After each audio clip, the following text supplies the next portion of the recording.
आज के इस एक्सप्लेनर में स्वागत है। हमारे आसपास मौजूद हर फल, हर बीज, यहाँ तक कि हमारे खाने का हर निवाला, ये सब एक बेहद सूक्ष्म और रोमांचक जैविक नाटक का नतीजा है। आज हम बिल्कुल गहराई में जाकर ये रहस्य खोलेंगे कि पौधे शून्य से अपनी प्रजनन कोशिकाओं का निर्माण आखिर कैसे करते हैं। ये प्रकृति की सबसे जटिल और शानदार प्रक्रियाओं में से एक है। तो चलिए, बिना देरी के शुरू करते हैं। आज के हमारे सफर का रोड मैप कुछ इस तरह रहेगा। शुरुआत पौधों के प्रजनन की मूल संरचना से होगी। फिर नर फैक्ट्री के अंदर झांकेंगे और परागकण के जन्म को समझेंगे। इसके बाद मादा आश्रय स्थल के निर्माण और परिपक्व भ्रूणकोश की बात होगी। और आखिर में हम उस कगार पर पहुंचेंगे जहां निषेचन के लिए ये दोनों समानांतर यात्राएं आपस में टकराती हैं। शुरुआत करते हैं हमारे पहले पड़ाव से। इन सूक्ष्म विवरणों को सच में समझने के लिए इस पूरी कहानी को पहले फूल की उस संरचना से जोड़ना जरूरी है जिसे हम अपनी आंखों से देख सकते हैं। चलिए उस मंच को सेट करते हैं जहां ये पूरा नाटक खेला जाएगा। यहाँ पुंकेसर यानी स्टेमन पर ध्यान दें, जो नर संरचना का केंद्र है। ये एक लंबे तंतु या फिलामेंट से बना होता है जिसके ठीक ऊपर परागकोश यानी एंथर टिका होता है। अब ये एंथर कोई मामूली अंग नहीं है, ये असल में पौधों के लिए एक डेडिकेटेड मेल रिप्रोडक्टिव फैक्ट्री की तरह काम करता है। यहीं से नई पीढ़ी के लिए वो सारा अहम निर्माण कार्य शुरू होता है। दूसरी तरफ मादा आश्रय स्थल स्त्री केसर या पिस्टल के अंदर मौजूद होता है। इसकी डिजाइनिंग किसी मजबूत केले से कम नहीं है। सबसे ऊपर वर्तिकाग्र या स्टिग्मा होता है, फिर एक लंबी वर्तिका यानी स्टाइल, और सबसे नीचे एकदम सुरक्षित अंडाशय। और इसी अंडाशय के बेस में छिपा होता है बेहद खास बीजांड, जो बाहरी दुनिया से कटकर पूरी तरह से सेफ रहता है। चलिए आगे बढ़ते हैं। अब जो हिस्सा आने वाला है वो और भी दिलचस्प है, क्योंकि अब हम सीधे एंथर की गहराई में उतरकर देखेंगे कि ये पराग बनने की मैन्युफैक्चरिंग असल में शुरू कहाँ से होती है। एंथर के अंदर की दुनिया बेहद सिस्टमैटिक है। ये बहुत ही साधारण एपिडर्मल कोशिकाओं से शुरू होकर एंडोथीशियम और मध्य परतों जैसी जटिल संरचनाओं में बदल जाता है, बिल्कुल किसी हाईटेक कारखाने की तरह। ये अलग अलग लेयर्स धीरे धीरे सूक्ष्म बीजाणु मात्र कोशिकाओं को अपने अंदर एकदम पैक और सुरक्षित कर लेती हैं। और यहाँ सबसे कमाल का रोल होता है टैपिटम का। ये विकासशील पराग कणों के लिए एक लाइफ सपोर्ट सिस्टम की तरह है, जो अपना खुद का बलिदान दे देता है। मतलब ये अपना अस्तित्व खत्म करके सारा का सारा पोषण इन नई कोशिकाओं को सौंप देता है ताकि पराग कणों को जिंदगी मिल सके। है ना अद्भुत। अब जब ये पराग कण चारों पराग थैलियों के अंदर पूरी तरह से पोषित होकर तैयार हो जाते हैं तो अंदर का प्रेशर बढ़ने लगता है। फिर एक पॉइंट ऐसा आता है जब एंथर एक खास लाइन से फट जाता है। इसी फटने की प्रक्रिया को स्फुटन या डेहिसेंस कहते हैं। इस ड्रामेटिक ब्लास्ट के जरिए लाखों पराग कण बाहरी दुनिया के सफर पर निकल पड़ते हैं। तो पराग कण बाहर आ गए, लेकिन चलिए इस जन्म की प्रक्रिया को थोड़ा और करीब से समझते हैं। देखते हैं कि कैसे एक अकेली मात्र कोशिका से शुरू होकर यह इतना विशिष्ट और मजबूत परिपक्व परागकण बन जाता है। ये पूरी ग्रोथ बड़े ही सख्त और स्टेप बाय स्टेप तरीके से होती है। शुरुआत एक मात्र कोशिका से होती है जो डिवाइड होकर एक टेट्राड बनाती है, मतलब 4 कोशिकाओं का एक टेम्पररी गुच्छा।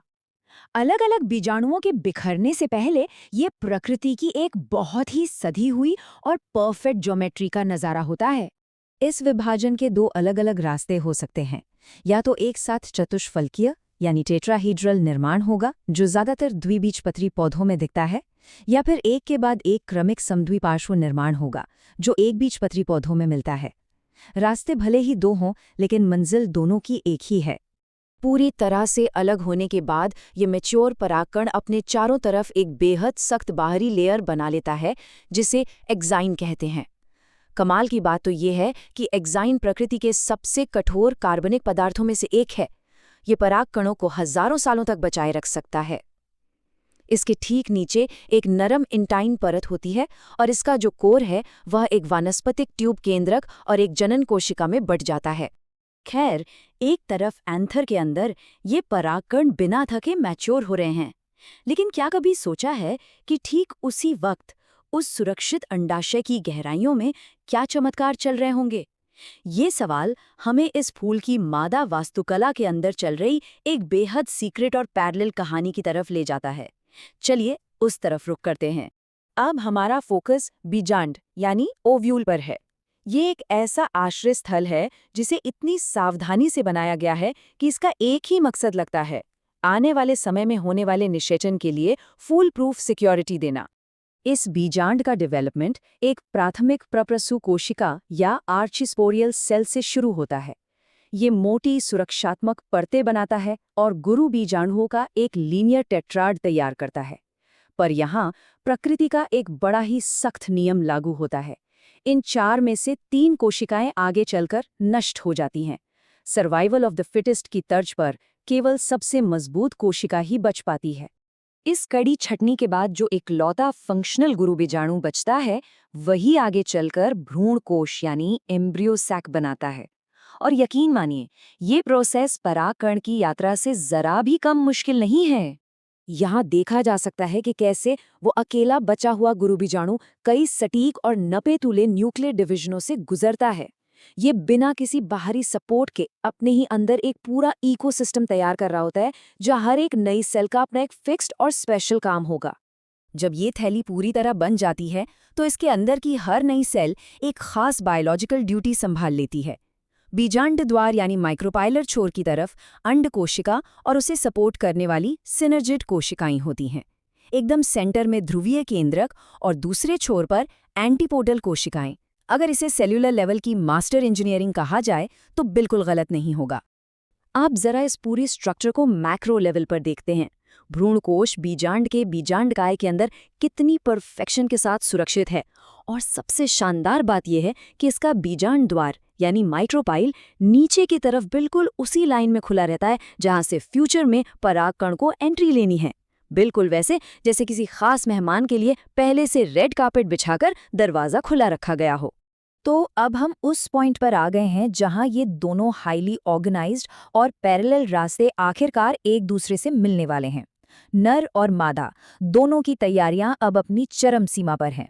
इस मोमेंट को जरा इमेजिन करते हैं। एक तरफ नर परागकण एक लंबी डायनामिक पराग नलिका ग्रो कर रहा है जो किसी टनल की तरह अपने युग्मकों को साथ ले जा रही है, और दूसरी तरफ मादा भ्रूणकोश अपनी पूरी तरह से स्ट्रक्चर्ड बायोलॉजिकल तैयारी के साथ उस नलिका का बड़ी शांति से इंतजार कर रहा है। नर एंथर और मादा ओवरी की ये जो अद्भुत माइक्रोस्कोपिक मशीनरी है, ये एक दूसरे से बिल्कुल स्वतंत्र रूप से काम कर रही थी। इन्हें एक दूसरे का कोई अता पता नहीं था, लेकिन फिर भी ये बायोलॉजिकली एकदम परफेक्ट सिंक में है।